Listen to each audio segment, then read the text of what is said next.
Zombie Apocalypse.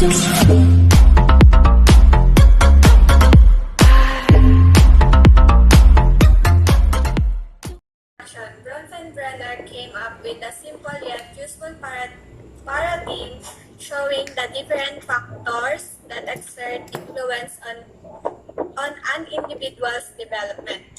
It points out that ever-widening spheres of influence that shape every individual from his or her immediate family to the neighborhood, the country, and even the world. Also, Bronfenbrenner's model is also known as bioecological system. Bioecological system theory presents child development within the context of relationship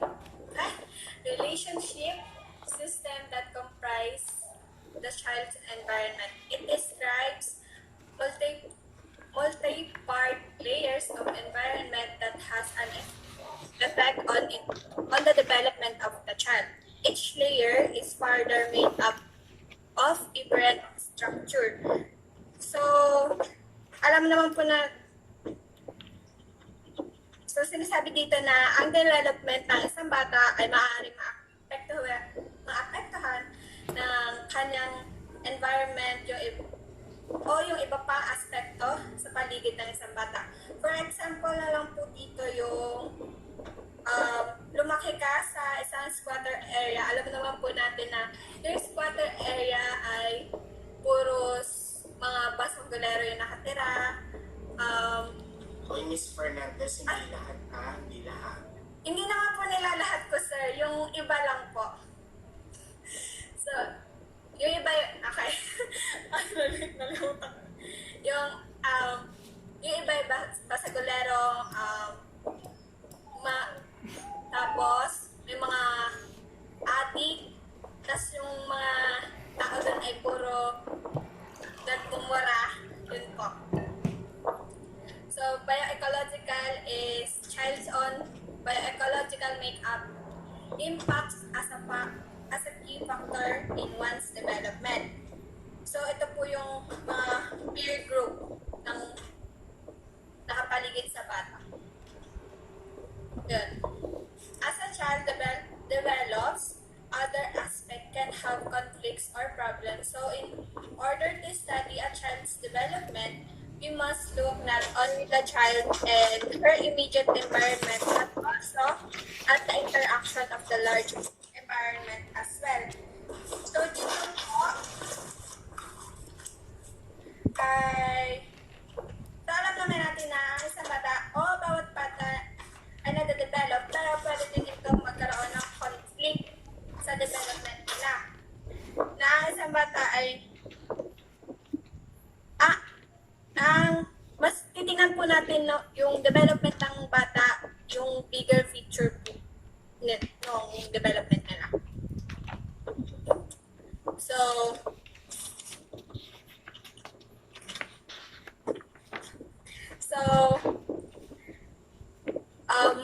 Bronfenbrenner, Bioecological Model Structures of Environment, we have microsystem, mesosystem,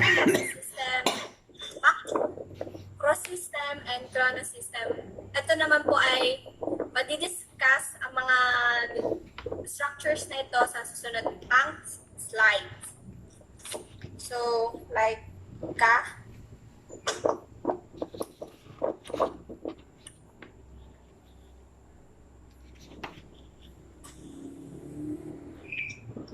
Microsystem, the layer nearest to the child directly interacts with, includes structures such as one's family, school, and neighborhood, covers the most basic relationships and interactions that a child has with his or her immediate environment.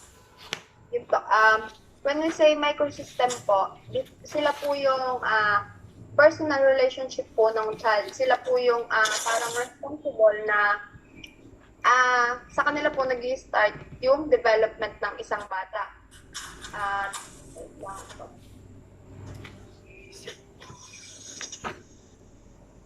Maaari po, maapekto po nila yung development ng isang bata sa paglaki. Example po, sa loob po ng isang bahay, siyempre po hindi naman po may iwasan yung pagkakaroon ng away ng mother and father. Pero minsan po, sa sobrang dala na lang po ng emosyon nila, medyo nakakapagbitaw po sila ng mga bad words. And yung child is, ma-adapt po nila yon, and it is a bad effect po. Kasi po ang role po talaga ng family is to support, care, and guide the development of a child. Next po, ma'am. Ito po, example. A mother's deep affection for her child moves her to answer the baby's needs and keep the baby safe. In turn, the baby's smile and cooes bring the mother feeling of warmth and an affirmation that indeed she is a good mother. Di ba po yung mga mother po is sa sobrang lalim ng relationship nila dun sa anak nila, sa mga child nila, alam po nila yung gusto, wants, needs, and kung saan po magiging safe yung bata. And kapag po yung example po, yung baby, umiyak siya, syempre po ang response ng mother is to give breastfeed. And ang response syempre po, kapag nakuha ng bata yung gusto niya, ang response ng bata is tatawa siya, and that smile will magsasabi po yun na mararamdaman ng mother na she is a good mother kasi nalaman niya kung ano yung pangangailangan ng anak niya. And the child is affected by the behavior of the beliefs of the parents. However, the child also affects the behavior of the parent. Yun nga po, parang yung pag-response ng mother sa child, naapektuhan po yung behavior ng bata, and yung behavior po ng mother is naapektuhan din ng bata. Bronfenbrenner calls this bidirectional influence, and he shows how they occur among all levels of environment. This is quite similar to what Erikson termed as mutually in his psychosocial theory. Dito naman po, when we say bidirectional influence po, it is the parent and child relationship po. Next na po, ma'am.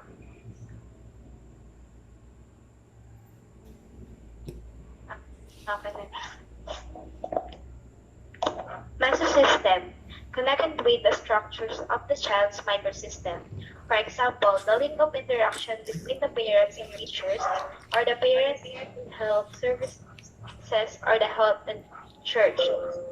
Dito naman, kapag nagkaroon ng interaction between the microsystem, hindi matatawag nating mesosystem. Ang isa pa example nito yung if a child parent is actively involved in the friendship of the child, then the child development is affected in a positive way. Kapag naman yung parents, if a parent is mean toward the child's friend, then the child will have conflicting emotions affecting them in a negative way. Next po.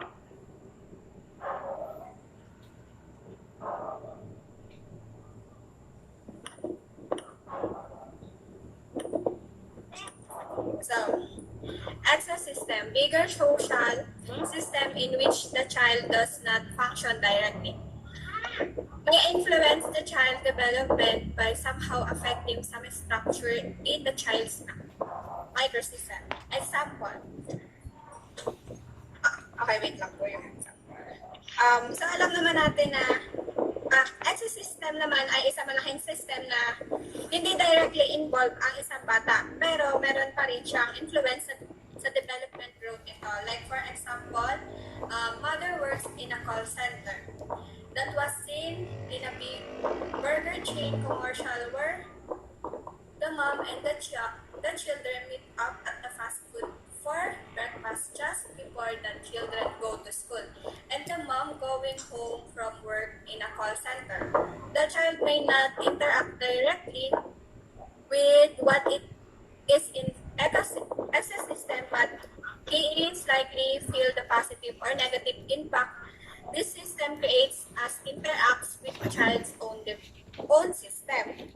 So, sinasabi na dito ay sinasabi na hindi directly involved ang isang bata sa system nung nanay.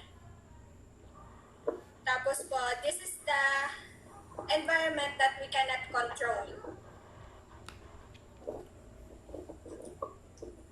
Macro system found in the outermost part in child's environment includes the wait lang po. May dagdag po pala ako example sa exosystem. So, may scenario po dito. May isang pamilya tapos one of your parents is OFW.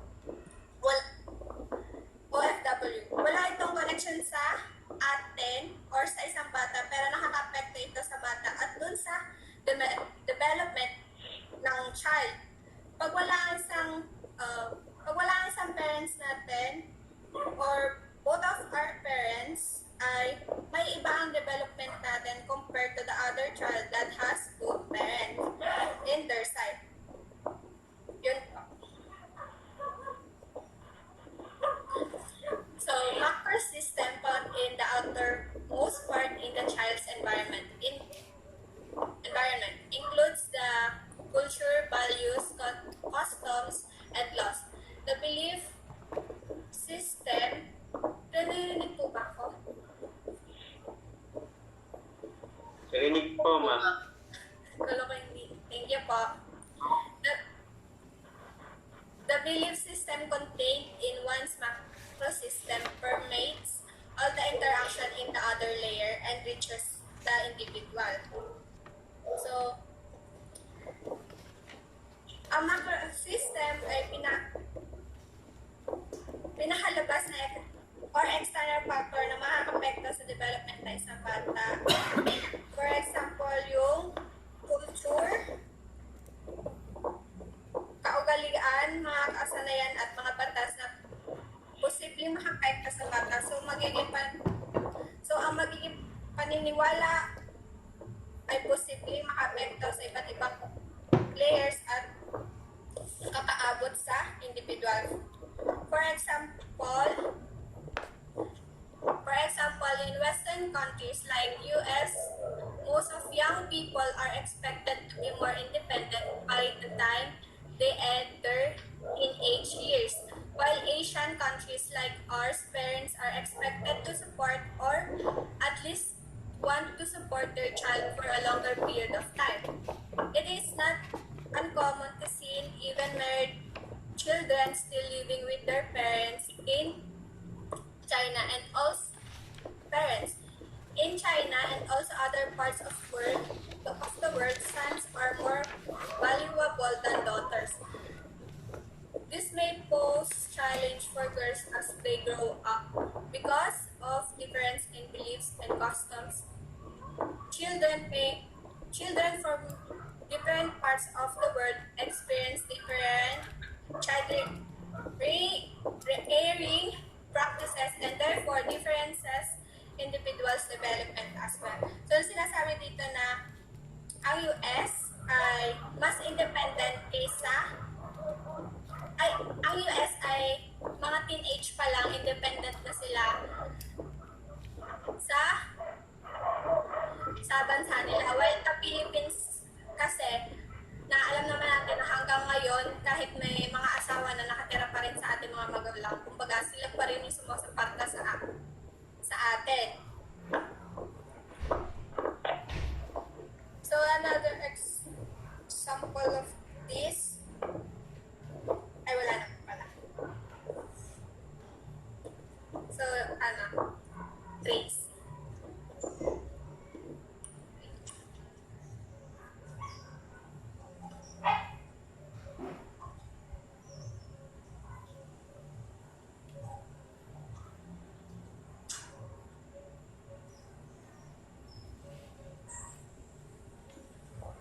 next chronosystem covers the element of time. It as it relates to the child's environment. Patterns of stability and change in the child's life involves the whether child's day is characterized by an orderly predictable pattern or whether the child is subjected to sudden changes in routine. Can affect or influence the child externally. Example, time of other siblings coming of the timing of parent separation, even death. Ang example po nitong honor system is, yun sa internal is, ang honor system is, depende sa age and life of ay lumaki, iba din development natin. When you compare you and your parents, for example, iba yung values nila, iba yung environment nila sa atin because the time when they grow up is different from the time when we grow up. Doon naman sa external, internal, dun sa halimbawa, dun sa pagdadalaga, bago pa lang magdadalaga sa babae. Di ba sa unang stage, may mga pagbabagong mangyayari, development nila. Magbabago yung mga shape ng katawan nila, yung may mga tumutubong hair sa ibang part ng katawan nila. Dahil dun sa mga pagbabago yun, magiging matured na ang pag-iisip nila na hindi na sila dapat halimbawa, hindi na nila gawin yung mga bagay na ginagawa nila nung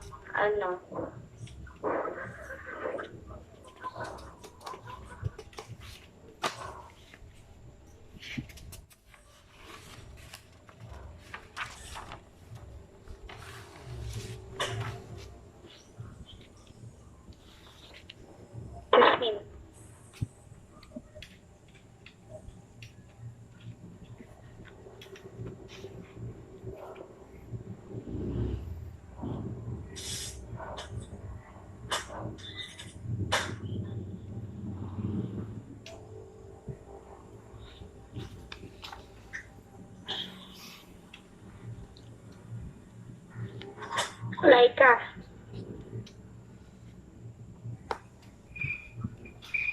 Akin ba yung Ogre?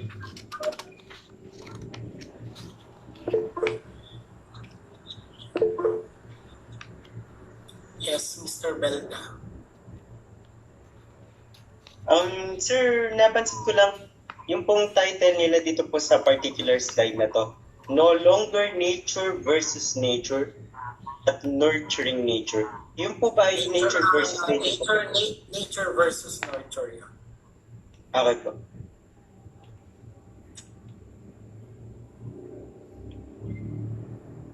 Reporters, Okay po, sir. The long debate may be coming to an end. For decades, if not for centuries, there was a long-drawn debate on which had more impact on child development, nature or nature. Another way, nurture pala. Another way of putting it is the heredity or environment that influence child development more. More and more research now point out that both of child's growth and development theories now stress on the role played by each and extent to which they interact is ongoing development.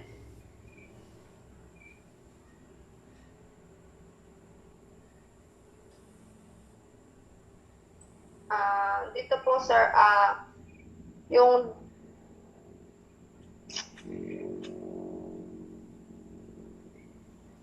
anyone from the class who can give their idea? Yes, Mr. Belda. Sir, try ko lang po. Nature versus nurture. Sa madaling salita po, ito po ay yung debate po na ito ay tungkol sa alin po ang mas importante, yung biology ng isang tao o yung nature ng kinalakihan niya. For example po, isang matalino, gifted po talaga siya versus isang average na student. Pero yung pong matalino ay sa mahirap na pamilya lumaki. Yun naman pong average na student ay sa mayaman. So afford po nila ang tutor, masasustansyang pagkain, at prestigious school. So dito po natin makikita yung ito po yung mismong essence ng debate. Alin po kaya, sino sa dalawang bata ang mas mag-excel? Yung po bang gifted talaga, pero wala siyang access towards better education?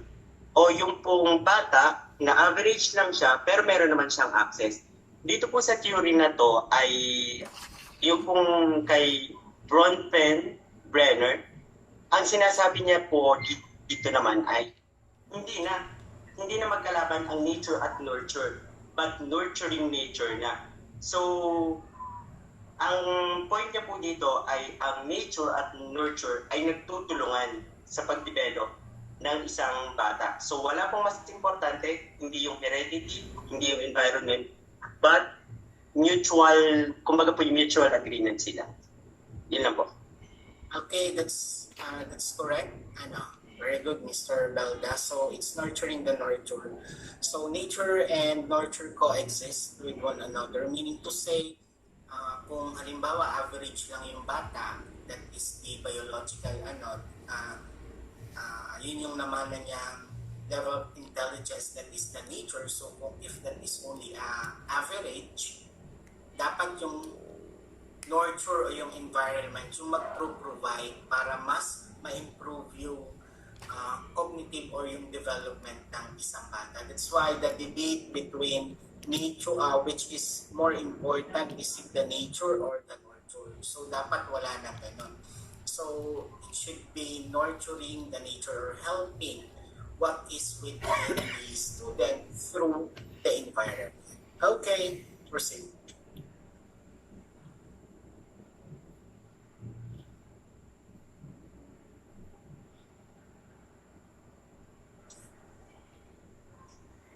Reporters, parang ang kutob ko ay hindi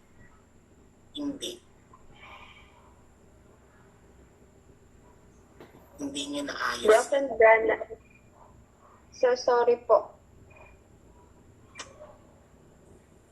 Bronfenbrenner, as a child develops, the interplay within the layers of environment system becomes more complex. This dynamic interaction of the system happens meantime. While the child's physical and cognitive structures also grow and mature, this bioecological theory helps us determine how the different circumstances, conditions, and relationships in the world affect the child as he or she goes through the more or else predictable sequence or natural growth and development. Dito po sir, yung development po ng bata is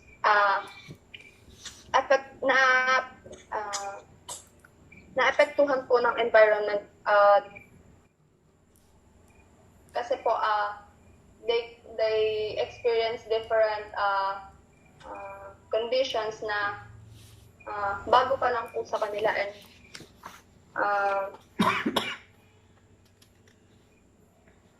at parang dun po parang nahihirapan silang i-overcome yung situation na yun. Next po.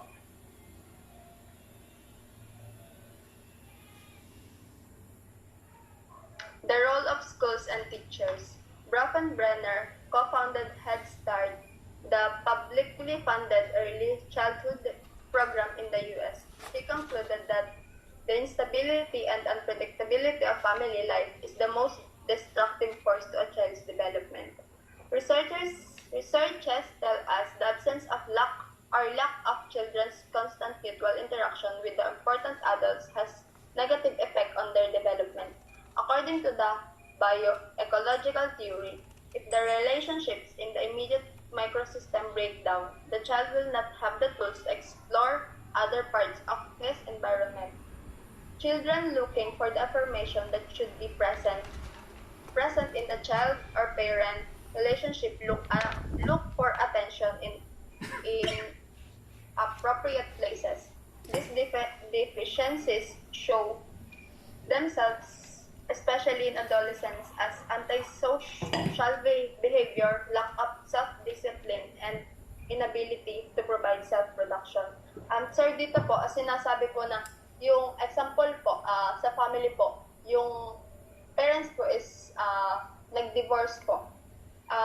Isa po yun sa most destructive force para ma-achieve po nung bata yung development niya at para makaproceed po siya sa on how they will interact to the other environmental po. At sinasabi din po na yun nga po, yung parang kawalan po ng support ng parents sa child has negative effect po sa development ng bata kasi mas ma-achieve po ng bata yung development siya if the parents give her motivate the child and support them in their development. Sinasabi din po na sa bioecological theory na di pa po yung microsystem is yung the immediate environment ng bata, and if doon pa lang po is nag-fail na yung development ng bata, mahihirapan na po yung bata na mag-proceed po dun sa next environment na nakakasalamuhan niya kasi parang hindi po sapat yung knowledge niya kung paano siya mag-interact, kung yung tama o mali kasi po dun pa lang sa microsystem nag-fail na siya. Kasi po yung bata is simula po bata, syempre po kailangan niya po ng time, guide, support, caring ng mga parents para mag-grow siya ng mabuti. Next po. Bronfenbrenner'S theory reminds the school and the teachers of their very important role. If there is a lack of support, care, and affection from the home, if there is a serious breakdown of the basic relationships in a child's life, what can the school, the teacher in particular do? This theory helps teachers look into every child's environmental system in order to understand more about the characteristics and needs of each child, each learner. The schools and the teachers can contribute in stability and long-term relationships, but only to support and not replace the relationships in the home. Bronfenbrenner believes that the primary relationship needs to be with someone who can provide a sense of caring that is meant to last a lifetime. This relationship must be fostered by a person or people within the immediate sphere of the child's influence.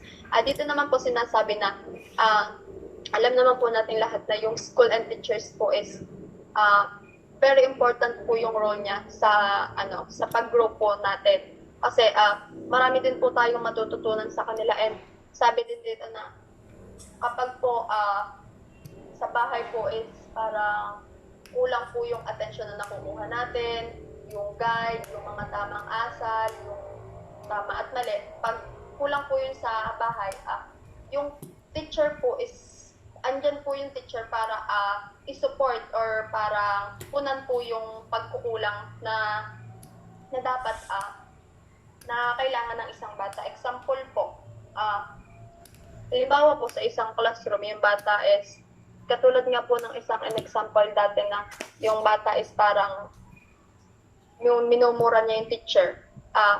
Parang ang response po dapat ng teacher is parang hindi niya dapat ipahiya yung bata.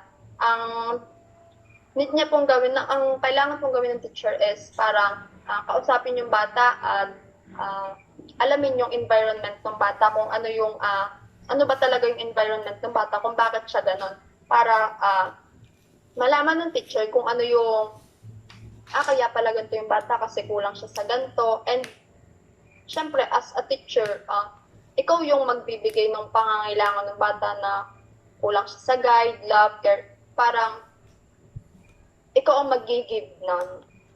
Next po. Okay, so direct to the point na Miss Fernandez, ano? Opo.